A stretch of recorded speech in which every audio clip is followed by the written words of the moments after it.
جب بھی سامنے سے نیاب چلا آ رہا تھا، ڈھیلی چال اور اس کی شربتی گھنی پلکوں کے اندر آنسو چھپے ہوئے تھے۔ ان آنسوؤں کو عائزہ ہی پہچانتی تھی، لگتا تھا جیسے عمر بھر ایک دوسرے کے آنسوؤں کو سمجھتے آئے ہوں۔ اب بھی پہچانتا تھا اس نے، وہ کتنی محبت کرتا ہے عائزہ تم سے۔ اس کا دل بار بار رو رہا تھا، تڑپ رہا تھا، جی چاہتا تھا اس کے آنسوؤں میں ڈوب کر مر جائے۔ اب مرنے کے سوا اور کوئی راستہ نہیں تھا، اب کچھ نظر نہیں آ رہا تھا۔ تم نے اس سے بات نہیں کی، بیٹھتے تو کچھ دیر اس کے پاس، کتنے دل سے وہ ملنے آیا تھا۔ وہ تم یوں اپنے کمرے میں چلی آئی، اچھا نہیں لگتا، امی اسے سمجھا رہی تھی۔ وہ انہیں اپنی کیفیت نہیں سمجھا پا رہی تھی۔ خود انس کا حال ایسے لگا جیسے وہ بھی پریشان ہو، اور بس ممانی کی وجہ سے آیا بیٹھا ہوں۔ ماں باپ کو اپنے بچوں کے دل میں جھانکنے کا ہنر آنا چاہیے۔ نہ جانے ممانی ورشا نے کیا سوچ کر رشتہ طے کر دیا۔ زندگی جس نے گزارنی ہے پہلے اس سے تو پوچھو، پھر طے کرو۔ کیا پتہ دو خاندانوں میں نہ بنے مگر دو انسانوں میں بہت زیادہ بن جائے گا۔ مگر اس طرح بہت کم لوگ سوچتے ہیں۔ دل مار ڈالتے ہیں لوگ، اور بعض اوقات پوری عمر برباد کر دیتے ہیں۔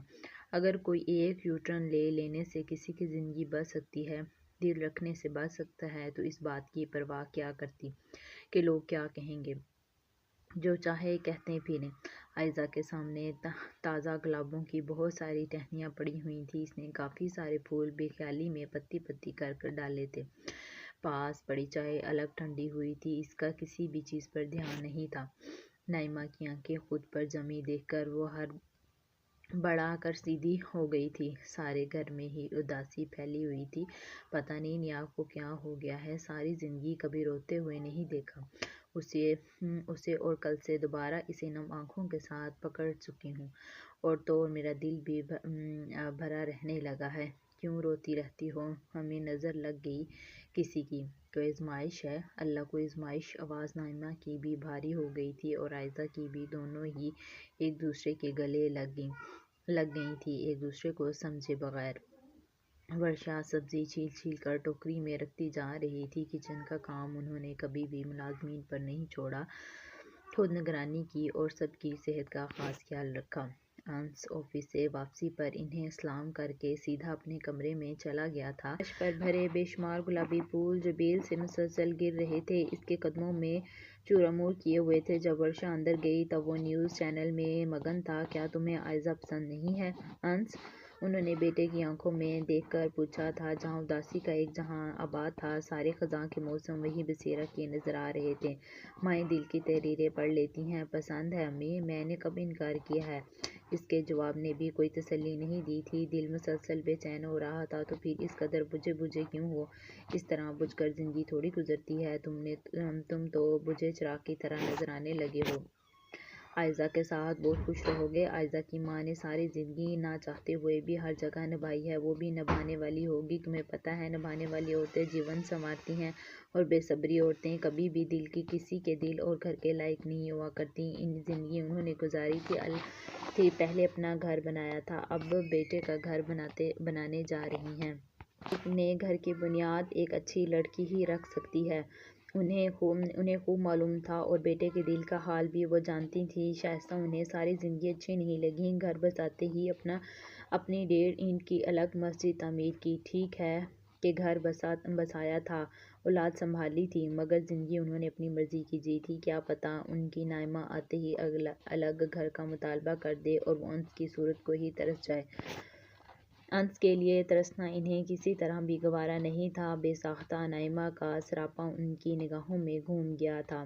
بے زری بچی تھی، مگر ہو بہو ماں کی فوٹو کاپی۔ اس سے دل ڈرتا تھا، اور جان بوجھ کر کون خوف میں مبتلا ہونا چاہے گا۔ جب کبھی وہاں جانا ہوا، انس کی مسکراہٹ جان دار ہوا کرتی تھی۔ ہمیشہ نائمہ کا استقبال بھی بڑے دل والا ہوتا تھا۔ وہ بھی ورشا اور اس کی خدمت میں کوئی کمی نہ رکھتی تھیں، مگر ورشا ہمیشہ شائستہ کی وجہ سے بدگمان رہیں۔ بس انہیں شائستہ کی اٹھ پٹک بہت بری لگتی تھی۔ بس جو برا لگے، اس کی ہر بات بری ہی لگتی ہے، اس برے لگنے کا کوئی علاج نہیں۔ جس طرح انس کے دل میں نائمہ بھی ہوئی تھی، اور نائمہ کا دل میں انس کی اس محبت کا کوئی علاج نہیں۔ اس ایک چہرے کے سوا دنیا میں اور کوئی نظر آتا ہی نہیں، اور دل سمیت پورا وجود بے بس ہے اور لاچار ہے۔ انس کو معلوم تھا کہ امی کیا سوچ رہی ہیں۔ اس نے بھی ماں کی کوئی بات ٹالی نہیں، مگر اس پر دل چاہتا تھا کہ صاف مکر جائے ہر بات سے، مگر ایسا کیسے ہو سکتا ہے؟ جب امی نے عائزہ کا ہاتھ تھاما تو وہ بے حد ٹھنڈا ہو رہا تھا، بلکہ پورا وجود ہی سخت ٹھنڈا ہو رہا تھا۔ امی کا دل بہت زور سے دھڑک اٹھا تھا۔ ہاسپٹل کی ٹھنڈی طویل راہ دیواریوں میں تیز تیز چلتے وہ یہی سوچتے جا رہی تھیں کہ ان کی بیٹی کی خوشی کو شائستہ کی نگاہیں کھا گئی ہیں۔ اس رشتے سے سب سے زیادہ صرف شائستہ جلی تھی۔ سچ کہتے ہیں لوگ اپنی خوشی چھپا کر رکھنی چاہیے، ورنہ ایسے کوئی بھی نظر لگا سکتا۔ عائزہ کو ڈرپ لگی تھی، قطرہ قطرہ بہتی ہوئی اس کا چہرہ زرد ہو رہا تھا، اور امی کا دل پتے کی طرح کانپ رہا تھا۔ کون سا روگ پا لیا عائزہ؟ کیا ہو گیا ہے؟ ذرا سی دیر میں فاروق صاحب بھی آنے والے تھے، مگر پہلے نیاب پہنچ گیا تھا۔ اس کی چال پہلے جیسی نہیں تھی، چہرے پر تشویش اور آنکھیں بھی عجیب سی۔ وہ سیدھا عائزہ کے پاس گیا تھا، جہاں عائزہ کے لب کانپ رہے تھے اور بال بکھرے ہوئے تھے، وہیں نیاب جیسا اس کا پرانا دشمن بھی شدید دکھی نظر آ رہا تھا۔ امی نے اس کی آنکھوں میں آنسو دیکھ لیے تھے، جب ہی انہیں ہنسی آ گئی تھی۔ اچھا تو یہ بات ہے، شائستہ کے چمچے بیٹے لڑکا تھا تو شروع سے گھنا میسنا مجھے یقین ہو گیا ہے کہ میری سوچ سے بھی زیادہ گہرا ہے یہ۔ نیاب اپنی ماں سے صاف صاف کہہ دیتا نا، جی ماں پر گیا ہے، ہاں کوئی بات سیدھی نہیں کرنی، اشارے کر کے بندے کی جان نکال لینی ہے، چاہے اگلے کو سمجھ میں آئے نہ آئے۔ کہا تو تھا بیٹا اس نے تم سے بھی کچھ نہیں ہوگا، انہوں نے مذاق میں عائزہ سے پوچھ لیا تھا۔ جواب قدرے بہتر طبیعت کے ساتھ بیٹھی یخنی پی رہی تھی۔ ڈاکٹر نے بتایا تھا کہ شدید ذہنی دباؤ کی وجہ سے ایسا ہوا ہے۔ عائزہ کو کوئی ٹینشن ہے، اس وجہ سے بی پی اس حد تک لو ہوا ہے۔ جب امی نے معاملہ بھانپ لیا تھا تب وہ ذرا ہلکی ہوئی تھیں، اور تو انہوں نے کہا بھی کچھ نہیں، شائستہ تائی ہوتیں تو کب کی اس کی گردن مروڑ چکی ہوتیں، اور اسے اپنی گردن بہت عزیز تھی۔ وہ رنگ کہاں ہے انس والی؟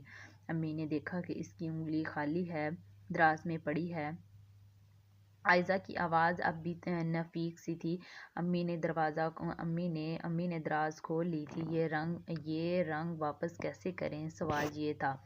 خزاں کے بعد بہار آ جاتی ہے، ایسے ہی بہار گل گلزار کی دستک تھی جب شائستہ تائی ان کے پورشن میں آئیں، اور آتے ہی عائزہ کے پاس بیٹھیں۔ امی کی آنکھوں میں آنسو کے بجائے مسکراہٹ تھی۔ کبھی نیاب نے کہا ہی نہیں کہ جس لڑکی کو بچپن میں مار مار کر ادموا کرتا رہا، اب اسے اور رلانا چاہتا ہے۔ یہ لڑکا بھی بالکل یہی عجیب ہے۔ عائزہ بیٹا آپ تیار ہو؟ نیاب کے ہاتھوں میں اور پٹنے